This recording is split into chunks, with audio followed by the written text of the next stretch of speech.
Diesel-contaminated soils, sources of which are leaky underground storage tanks, spills, improper disposal. Why is it a problem? Surface and groundwater contamination. Contain heavy metals and other additives. Inhalation of vapors can cause respiratory problems. Irritation of the skin. And impact environmental health. But fear not, for it is always darkest before the dawn. Cue super cheesy acceptable YouTube music. Mycelial Sponge, a remediation approach for petroleum-contaminated soils.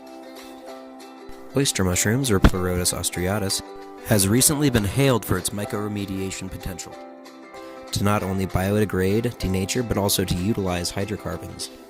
There have been tests that seem to give these guys the upper hand when it comes to cheap, relatively fast, and stationary approaches to remediate a local contaminated area. But is it effective, and how?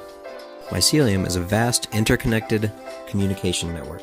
This network is generally unnoticed. It sends signals vast distances, not only for the mushroom, but for any other plants in the area that may need nutrients. And some of them have special skills, like consuming hydrocarbons, which is an ability that has only recently been discovered. One of the many great things about the oyster mushroom is that you can get it at your local supermarket, which means that you can grow your own cultures at home.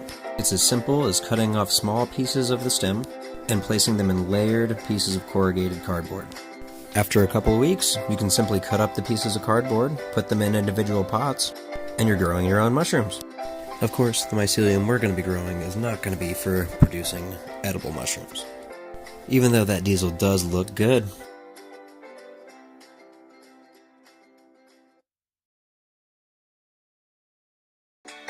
Welcome to Bench 6 in Montana State University's Plant Growth Center.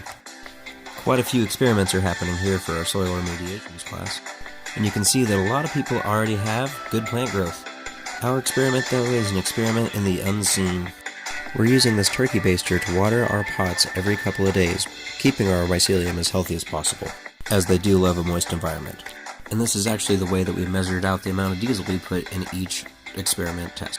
The tray with the blue marker has our half concentration of 15 milliliters per pot, while this next one is our X concentration of 30 milliliters per pot, followed by our 2 times concentration of 60 milliliters.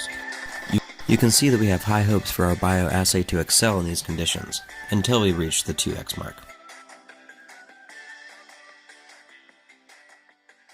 After letting the mycelium sit in the soil for 17 days and degrade hydrocarbons, we began planting the pea plants for our bioassay. 3 peas were planted in each pot for a total of 30 plants per trial group. Here is an image of the control group after 1 week of growth. As you can see, it had 17 plants already growing.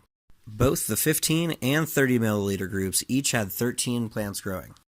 Sadly, the 60 milliliter group only had 1. These are the results after 13 days of growth. In the top left, we've got the 15 milliliter group with 14 plants. Top right, the 30 milliliter group with 16 plants. Bottom left, unfortunately, we only still have 1 plant in the 60 milliliter group. And in the bottom right, we have the control with 20 plants. After conducting the experiment, we noticed that the diesel in the 60 milliliter group had actually eaten through several of the pots. This graph summarizes the total number of plants that sprouted out of the 30 that were planted in each group. This graph shows the average biomass per sprout for each of the 4 trial groups. The data was normalized in this way to neglect the non-viable seeds. The plants in the control group had the highest average biomass, with biomass decreasing as diesel concentration increased. This trend appears linear based on the graph, but is exponential because the difference in the concentration between the groups is exponential. Conclusions that can be made from this experiment are, there were noticeable differences between the control, 15, 30, and 60 milliliter trials. However, we did overestimate the synergistic effects between mycelium introduction and plant growth in diesel and salted soil. We failed to create control groups for each contaminated trial group, which would have given a baseline set of data to which we could compare the effects of the independent variable. So is mycoremediation an effective technique? It is cheap and fast, but was it effective? More experiments with the baseline control group would be needed to determine this. Mycoremediation is an innovative and exciting prospect when it comes to mitigating the insults thrown at soils. It has great potential to fix some of the problems that we face today and shows great promise moving into the future.